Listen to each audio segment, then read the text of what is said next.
What's up, creeps? It's Jason. And of course, I'm here with Museum Danny, our special guest today on the Mask Morgue. Why is Museum Danny here? Well, look at you right here. You're a 28-year-old man? Yeah. But inside this is an 80-year-old man that grew up watching all Universal Monster movies and actually is, I would say, a walking encyclopedia when it comes to the Universal Monster universe. Is that the word I'm looking for? Yeah. Okay. The Universal Monster universe. Yeah. So you can find Danny here at the Terror Trader, holding up the counters here and there. But if you ever got a question, you ever want to talk Universal Monsters, this is a guy. And well, today we got a special mask in my heart here, man. Yeah. I really like this, and this is why we brought you in for this one, man. Because we were talking about the Lon Chaney Jr. Wolfman mask by Monster Man 37. Now, this was a mask. It's foam filled now, which is cool. You can get that straight from Monster Man 37. Like, hey, I either want a mask or I want it foam filled. I wasn't going to wear this. My hair is looking good enough. Actually, it'll never look this good. No. So, but I got the foam filled silver screen edition, and it does have like brown tones. So yeah. I don't know how our camera is holding up. We're in some weird neon lighting here, but it is a very silverish type of earth-toned gray. There you go. Silver. Earth-toned gray. This is the education this guy's got, right? I'm just like, it's dirt, silver. Anyway, whatever. So, but I want to talk to you. Before we get into this and kind of go over the details of this, let's talk about the Wolfman. Yeah. Now, one thing I did not know until today, because I'm not a diehard Universal guy. You are. I mean, I like him, obviously, but I'm just not watching as much as you are, right? But Lon Chaney Jr. actually starred in all the Wolfmans. Yeah, he's the man. He was in all of those Wolfmans through the 40s. He's the guy. Which was, so you had the Wolfman in 1941. 41, all the way up to Abbott and Costello in 48, but you had in the middle, you had 43. Yeah. Frankenstein's meets the Wolfman. Yes. And then you had the beginning of the Monster Mash era movies, which is like House of Frankenstein in 44, House of Dracula in 45. And you got all of them together. But Lon Chaney Jr. played this. That was his jam, right? Yeah. That was it, right? Yeah. On top of it, I mean, he was pretty much Universal's guy during the 40s. Like, he played every one of the big monsters at that time in the golden era. He played the Wolfman, obviously. Yes. But he also played the Frankenstein monster in Ghost of Frankenstein, the Mummy, and multiple of the sequels. Wow. And he played Dracula at one point. Which is crazy, wild, man. So this guy, he's kind of done it all. Yeah, I know. When you look at it, it's kind of the Mount Rushmore, and people are like, what about the creature? What about, or whatever. All right, man. You know what I'm saying? Give the guy a break, okay? You don't get him without this, dude. Yeah. So, and that's something that I'm really pumped about, man. When I got this, it was like, I knew me and you need to talk about this. Is like, how this thing looked, and if you guys watch, the original transformation of the Wolfman and all that, it's pretty funny. I mean, you gotta think, this is 1941. It was amazing back then. It was, exactly. I would know I was there. In spirit, right, in spirit. Exactly, yeah. So, but you were starting to tell me, because I was sitting there talking about the hair and all this stuff, but you're telling me about the appliances on this guy, right? So, obviously it was done by the great Jack Pierce, godfather of horror makeup. Yeah. Everyone, like Rick Baker, all those dudes look up to him. And what he did basically is was a design for Werewolf of London in the 30s, but Henry Hull, the actor who played the werewolf in that movie, didn't want to have his whole face covered. Yeah. So Pierce had to kind of keep it in the background. And when they were going to do Wolfman in 41, he brought the design back because he knew Lon Chaney Jr. would be open to doing this. Wow. Kind of poor Lon Chaney Jr. because it wasn't a great experience, I guess. Really? Makeup on hours of putting spirit gum directly onto skin with yak hair, which is heavily used. It was yak hair? Yak hair. Wow. And so it's all yak hair on skin, except for a rubber appliance on the front.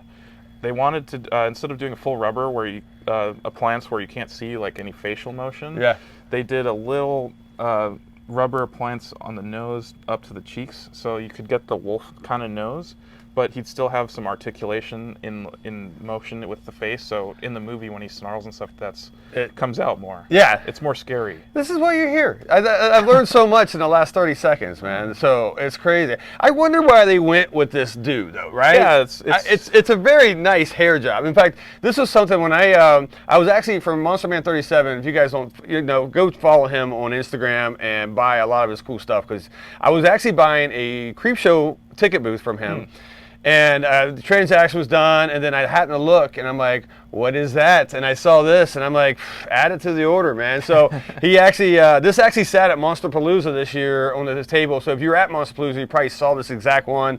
And then Rigor Mortis Mass Riley brought it back from Monsterpalooza, and now it sits in our tomb and crypt here, man. But yeah, I always wondered about like what was their thought process behind the hair, and speaking of that, the amazing job on hair in this thing, because we've seen, I mean, I've seen a million Wolfmans come through here, and it's always just the slick back, but this you got the full, like the perfect up, and then like Ivy League Wolfman. Ivy League Wolfman. No, this is great, but yeah, and it's laid perfect. If you look at a classic picture of Lon Chaney Jr.'s Wolfman, this is it. Right? Yeah, this is it. So he killed it with this thing, and hats off to him. Which he's also an old Army vet, so we got along really well and all that stuff. I'm a Marine, and I eat crayons and lick windows, and he let me know that, by the way. So that's a nice thing. Yeah. So that's the beauty of it, man. So, but yeah, I thought because we collecting Universal Monster Maps from Don Post and all this stuff, but seeing a representation of the Wolfman like this, especially the silver screen edition, I thought was really rad, man. So near lifelike. Yeah, out of the Universal monsters, where does Wolfman rank in your hierarchy?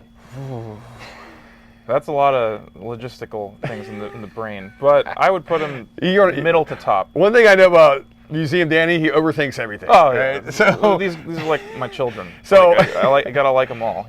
So middle to, I would say middle to top. Upper echelon. Like 3 or 4 out of 7 or 8. I liked it because it portrayed like two sides, right? I mean, once again, a lot of Universal monsters, like when he was not transformed, on his off time, right? He was going through a lot. He was going through a lot. So you had empathy for him, but then he turns into a monster, right? And all that stuff. So it was pretty cool, man. So, and God knows how many countless movies, Wolfman movies that actually spawned, including my favorite, American Werewolf in London and whatnot. So, that was obviously, the story is almost not the same, but, the transformations, the full moon stuff, And Rick Baker directly was inspired by this design. There you go. Even in American Werewolf for a little second before the transformation on the TV. Absolutely. So, all right, what did I pay for this bad boy, right? So, with a hairdo like this, you're paying top price, right? Yeah.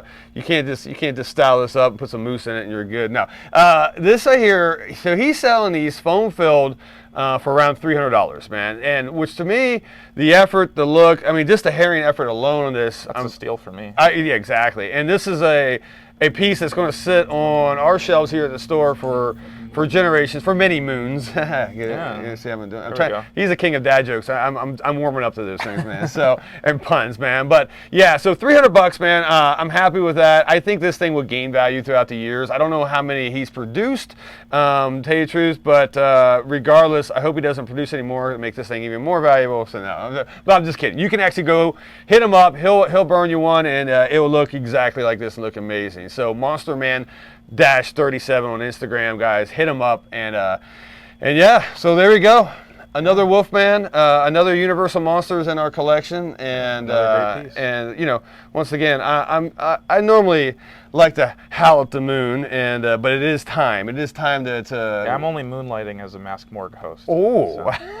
How about that? All right, guys. Well, now it's time to close the Mask Morgue doors.